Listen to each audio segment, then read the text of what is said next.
Transtorno de personalidade é sinônimo de psicopatia.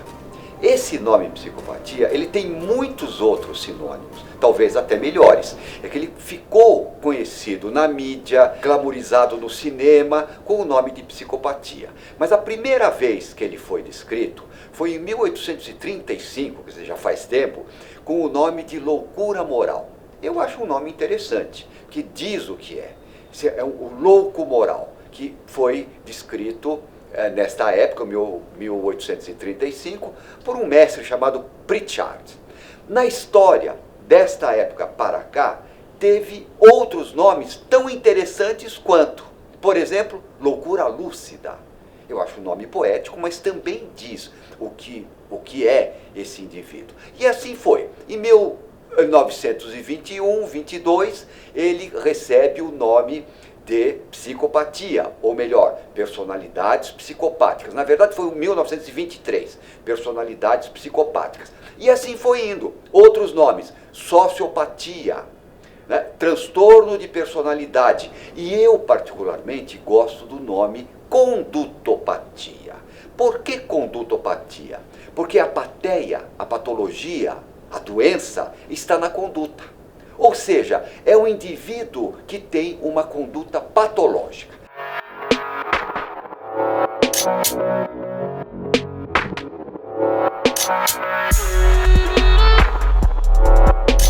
Para falar de psicopata, eu acho que antes de mais nada a gente tem que desmitificar o que é o psicopata.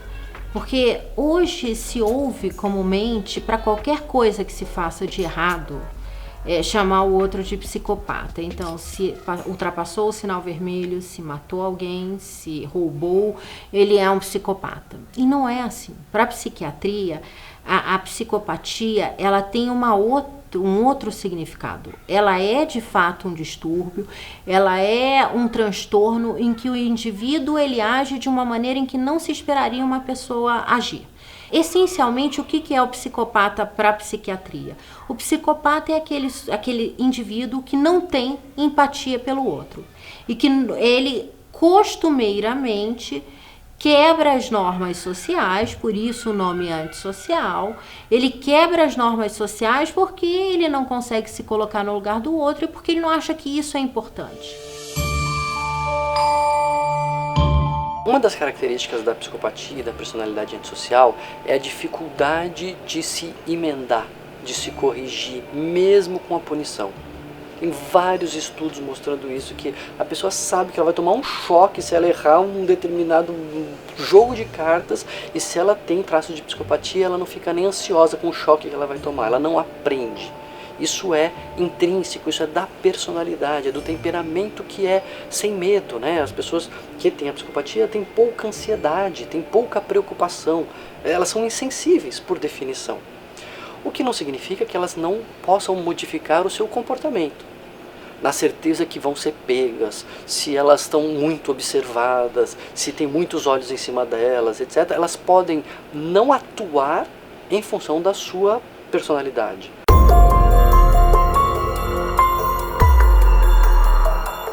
Quem são esses indivíduos psicopatas, condutopatas, na realidade clínica?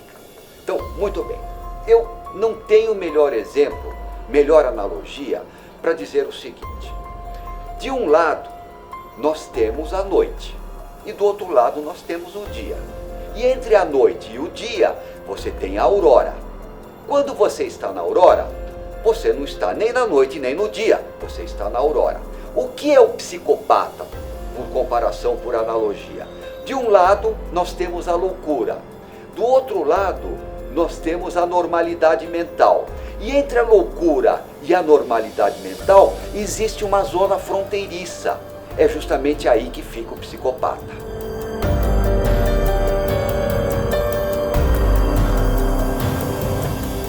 Em outras palavras, o psicopata não é nem um doente mental propriamente dito e nem um normal propriamente dito. Quais anormalidades o condutopata apresenta para ficar nessa zona fronteiriça entre a loucura e a normalidade?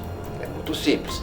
Ele tem um distúrbio do caráter, distúrbio dos valores éticos e morais. Por exemplo, um ser humano normal, ele tem sentimentos superiores de piedade, de altruísmo, de compaixão. O condutopata não.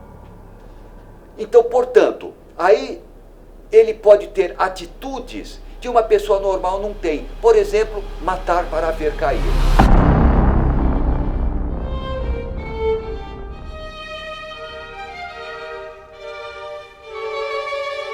No dia 29 de agosto de 97, meu filho foi sequestrado e ficou 11 dias, 11 noites no cativeiro.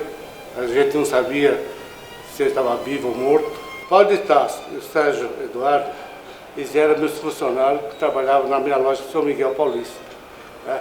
Então, no dia 29 de agosto de 97, o Paulo de Tarso, com viatura da polícia, eles vieram e pararam em frente da minha casa, reivindicando aumento do salário deles. Aí o que acontece? Naquele momento eu falei assim: Paulo, você conhece o Nelson Azevedo, que é meu supervisor, o que vocês entenderem, né, para mim está muito bem. Só que naquele momento meu filho, o Ives, saiu para fora e abraçou a minha perna, e o Paulo de Tarso chegou e falou assim: quem é? Eu falei: meu filho. Ah, tá. E meu filho olhou para ele, e aquele dia, naquela noite lá, meu filho foi sequestrado. O motoboy veio entregar um buffet, né? Buquê de flores, e falou o nome da Margarete. Aí a dona Elvira, que era babá do Ives, falou: olha, ela já não está mais, né?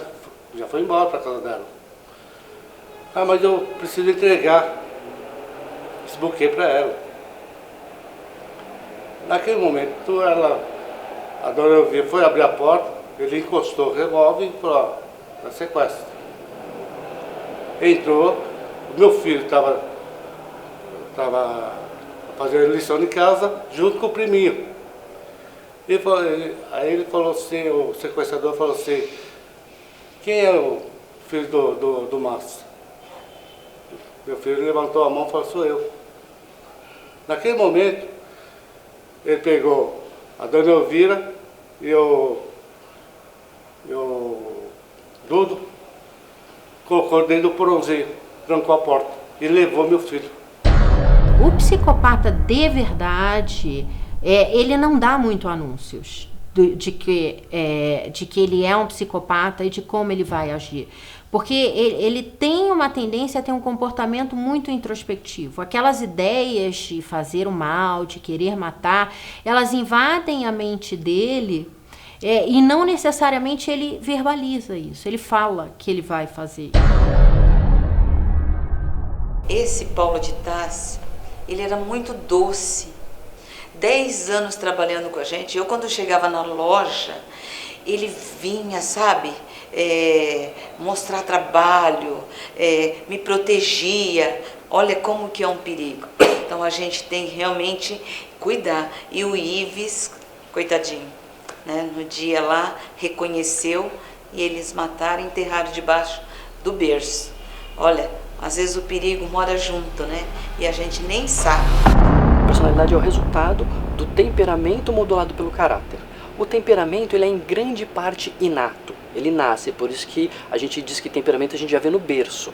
Então a criança é mais sensível, mais insensível, mais chorona, mais quietinha, mais briguenta. Isso mantém-se ao longo da vida. É o jeito da pessoa reagir, ela é mais impulsiva, ela é mais controlada. Isso é inato e se mantém ao longo da vida. O caráter vai sendo moldado. O caráter depende de como a pessoa aprende a lidar com os outros, de como ela aprende a se conhecer, dos modelos que ela vai recebendo, da educação que ela vai recebendo, das vivências afetivas, dos vínculos que ela desenvolve. Então, a personalidade, ela tem um componente que é inato e um componente que é desenvolvido. No final das contas, então, o psicopata, ele não nasce pronto, mas também não é totalmente feito. Ele é um pouco de um jeito que ele nasce e um pouco um jeito que ele se desenvolve. Nenhuma mãe acha que o filho tem um problema desse, de falta de sentimento, porque a mãe sempre acha que o filho é sensível, que o filho sofre, que o filho está sendo vítima de alguém, mas a princípio, a grande maioria, pai, mãe, esses pais, eles não percebem de início que aquele filho tem aquele tipo de característica, que é a característica de falta de sentimento. Ele não entende, muitas vezes ele chega no consultório dizendo para mim, pois é, meu filho é maravilhoso, ele é ótimo para as crianças, para os animais, para as senhoras de idade, poxa, mas de uma hora para outra, não sei o que acontece, mas ele machuca a irmã, ele aparece com acusações de que ele roubou, ele às vezes vai para comunidades e ajuda as pessoas a fazerem maldade, eu acho que às vezes é por justiça, coisas assim totalmente desconectadas, porque uma mãe, ela não acredita, ela não suporta a princípio entender que o filho dela é uma pessoa má, que esse filho é uma pessoa que não tem sentimentos de bondade, sentimento de colaboração, sentimento de empatia. Ele dificilmente vai ter um convívio social normal. O normal é nós não termos contato com o psicopata. Há uma tendência do psicopata ter uma vida nômade. Ele fica um tempo num lugar, depois em outro, subempregos, ou então trabalhando informalmente, fazendo bicos, sem se apegar a nada. Porque isso é uma característica dele. Dificilmente você vai ver um psicopata com família constituída, com filhos, com um alto nível social. Porque eles são pessoas problemáticas. Eles têm muita dificuldade em estabelecer as relações sociais que pra gente é normal. O trabalho, o casamento, um relacionamento afetivo, criar filhos, isso não é comum para o psicopata. Então, dificilmente na nossa rotina a gente vai encontrar alguém assim. Na infância, a gente tem um tipo de distúrbio chamado transtorno de conduta. E esse transtorno de conduta, ele pode ser o prenúncio do que será o psicopata. O que é o transtorno de conduta nas crianças? São crianças que vêm de lares muito violentos, muito agressivos, e que elas crescem repetindo aqueles comportamentos. Então, são crianças mais violentas, são crianças que já na infância cometem crimes, elas roubam, elas mentem, elas obrigam outras crianças a ter relações sexuais com elas, por exemplo. E 30% dessas crianças, veja bem, não é a maioria, mas 30% dessas crianças poderão desenvolver uma personalidade antissocial. Então, há alguns traços na infância que podem levar a crer que aquela criança será um indivíduo antissocial, mas isso pode passar com o tempo. Como eu estou muito perto das vítimas, eu tenho delas bastante material para eu dizer hoje que eles buscam algo, ter um benefício, se sair bem numa coisa, adquirir algo. E se para adquirir esse algo eu tenha que furar, balear, matar, eu vou fazer. Mas eu vou fazer planejado, porque eles são praticamente certeiros. Então, como eles chegam para adquirir o que eles querem? Eles chegam da forma que o ser humano abre a alma, da forma que o ser humano entrega toda a alma e todo sentimento bom. Né? Qual é o sentimento do ser humano assim que mais movimenta se movimenta dentro dele e ele busca escapar desse sentimento, a angústia. Então eles têm a promessa de acabar com a angústia do ser humano. Olha isso! Eu vou te beijar do jeito que você quer, eu vou te amar do jeito que você quer, eu vou te acolher, eu nunca vou te deixar. Eles são a promessa que a ciência não fez, que é de acabar com a angústia do ser humano. Deixar pequenos pontos de angústia para um movimento normal. Normalmente, eles são tomados num determinado momento do dia, da noite, etc. Eles são tomados de um certo impulso, de uma certa vontade, de um certo sentimento de que eles precisam fazer aquilo. Ou seja, é uma tensão, como se fosse um elástico estendido que tem que voltar para a normalidade desse elástico. Então, eles precisam fazer aquilo. Eles relatam que antes de praticar um delito, por exemplo, nos casos célebres de matadores em série, eles dizem que eles acordam com um desejo que eles precisam fazer aquilo. E enquanto eles não fizerem, eles não sossegam. É como se fosse um reservatório cheio e precisa ter algum canal para escoar tudo aquilo, e escoam normalmente nessas atividades criminosas. Então, o que eles fazem? Eles vão, por exemplo, se eles precisam matar, eles vão atrás das vítimas que tem que ter tais e tais e tais características, porque o cérebro dele não está alucinando nem delirando, eles continuam inteligentes, né? Ou com a inteligência normal deles. Pois bem, enquanto eles não realizarem aquilo, eles não se sentem, eles não sentem, entre aspas, paz interior.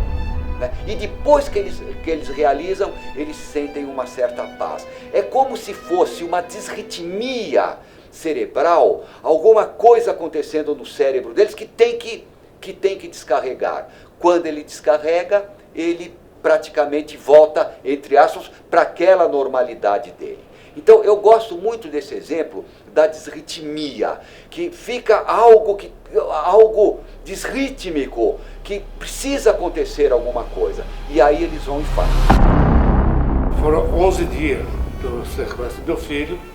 A gente sempre, como pai, como mãe, a gente sempre torcendo, né, que o Ives estava vivo ainda. A primeira ligação que eles fizeram foram na madrugada do dia 1º, e eles falaram assim, é sequestro, desligou. 3 dias depois, eles ligaram de novo, queremos tantos milhões. Desligou. Mas naquele momento já estava, antes do sequestro já estava com a gente. Então, o tempo que eu queria ganhar com eles no telefone, eles eram tão malandros que já conhecia até o sistema como que era, né? Eles não davam tempo de localizar onde estava a ligação. E no terceiro ligação, conseguimos segurar um pouco mais e já estava rastreando essas ligações, que eram sempre no mesmo local. Naquele momento que o sequestrador, o Silvio, o motoboy, ele ligou, chegou no orelhão, ligou, onde o sequestro já estava ali de prontidão. E onde pegou ele, né, e levou para a delegacia do sequestro, e onde que ele confessou onde que estava o Ives. Naquele momento, eles foram até a casa do Silvio, vasculharam, não achou o Ives. Você sabe quando o investigador já estava saindo para fora, como que não tem encontrado o Ives, ele falou assim, puxa vida, eu estou sentindo alguma coisa, que eu vou voltar de novo dentro da casa, porque eu estou sentindo uma energia. Ele voltou de novo.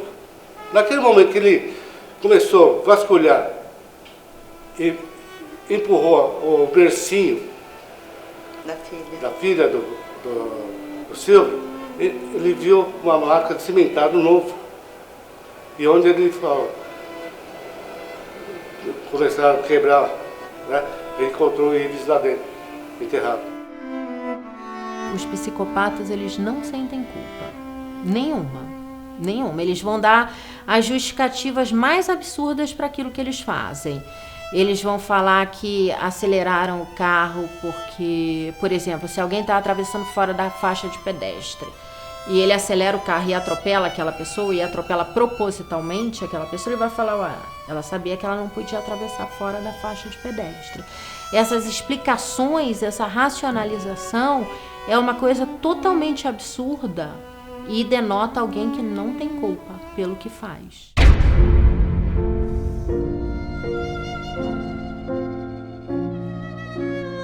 Eles pegaram 43 anos de prisão, mas só que o apenado ele tem o direito de 1/6, né? Então, fazendo as continhas, eles ficaram 6 anos na prisão. Olha, e não só tirou a vida do Ives, de vários. Então, realmente ele era uma pessoa perigosa. Eles cumpriram 6 anos, né? E depois foram soltos. E em regime aberto ainda. Teve muita regalia. E hoje eles estão aí soltos. Formou-se, né? Advogado. E nós ficamos aqui. Ainda que nós levantamos essa bandeira e fizemos um barulho. Imagina, vários crimes no Brasil não são desvendados e a justiça não é feita. Então imagina as famílias como ficam. Hoje em dia os estudos principais, a corrente majoritária vai chamar psicopatia, vai definir a psicopatia usando essa escala PCLR, Psychopathy Checklist Reviewed, que foi definida por um psicólogo canadense chamado Robert Hare. O que o Robert Hare fez? Todo mundo já sabia que existiam esses caras por aí, esses personalidades antissociais graves. Ele sistematizou alguns critérios e criou uma escala que ia pontuando. O sujeito mente muito, nota 0, 1 ou 2. O sujeito ele tem história criminal, nota 0, 1 ou 2. E a pessoa pode pontuar de 0 a 40. E se ela pontua acima de determinado ponto, que varia de país para país, mas grosseiramente, internacionalmente, em redor de 30, se ela faz mais do que 30 pontos, aí sim ela vai ser chamada de psicopata.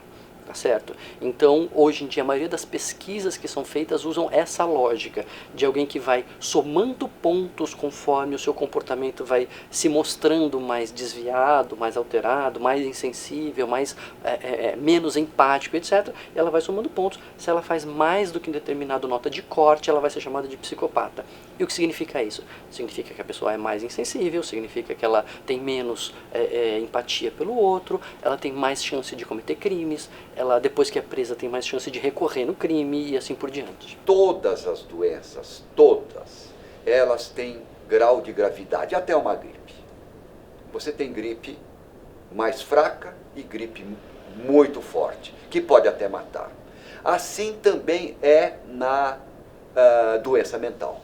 Você tem doenças mentais, transtornos mentais, que é o caso da psicopatia, que são mais fracos, eles se manifestam com menos sinais e sintomas clínicos e outros com mais sinais e sintomas clínicos.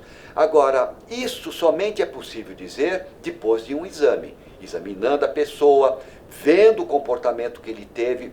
Eu costumo dizer que os atos da pessoa são fotografias exatas e em cores do comportamento. São coisas que ele fez. Se nós soubermos avaliar, analisar, ver essa fotografia exata e em cores daquilo que ele fez, nós vamos poder saber quem ele é.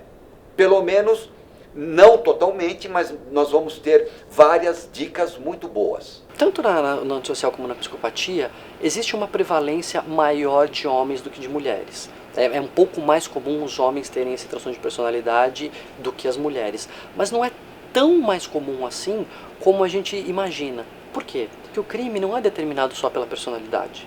Então o sujeito pode ser um antissocial, ele pode ser um psicopata e nem chegar a cometer grandes crimes. Às vezes ele faz pequenas coisas, às vezes ele pode ser frio, insensível, sem empatia e nem crime cometer. O problema é que, por que a gente tem a ideia de que é muito mais comum em homem? Porque a criminalidade também tem uma questão de gênero envolvida. Os homens cometem mais crime do que as mulheres, ponto. Por uma série de razões culturais, biológicas, sociais, educacionais e econômicas, os homens cometem mais crimes do que as mulheres. Então a gente fica com a sensação de que o transtorno é muito mais comum em homens do que mulheres. Não é tão mais comum assim. É mais comum, só que a mulher psicopata, ela vai cometer menos crime do que o homem psicopata, assim como a mulher comete menos crime do que o homem.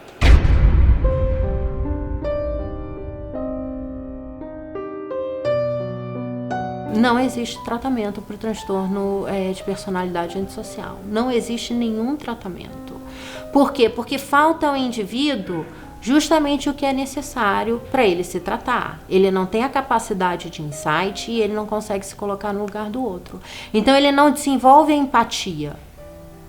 Nem por ele próprio, nem pelo outro. Então é um transtorno sem saída. Ele vai ser aquilo a vida toda. Ele pode, por exemplo, com o passar do tempo, conforme ele for envelhecendo e vai ficando mais fraco, menos impetuoso, menos impulsivo, não ser tão violento. Algumas coisas podem se adequar com o tempo, mas ele nunca vai ser uma pessoa normal. Em medicina, existem em todas as especialidades médicas, doenças que não são curáveis, infelizmente. Então você tem problemas no pulmão que não são curáveis, você tem cânceres incuráveis, etc. E assim também é em psiquiatria. Você tem determinados males que a pessoa nasce, cresce e morre com ele. No caso dos psicopatas é isso. Não há nenhum tipo de tratamento, nenhum tipo de remédio, nada que possa fazer com que aquele indivíduo que habita uma zona fronteiriça entre a loucura e a normalidade se torne uma pessoa normal. Se alguém algum dia disser que curou ou que vai curar um condutopata, com absoluta certeza ele não é psicopata. A dor é muito grande. Existe a fase do luto. Não é fácil, gente. Não existe uma dor maior para um pai, para uma mãe, do que perder um filho.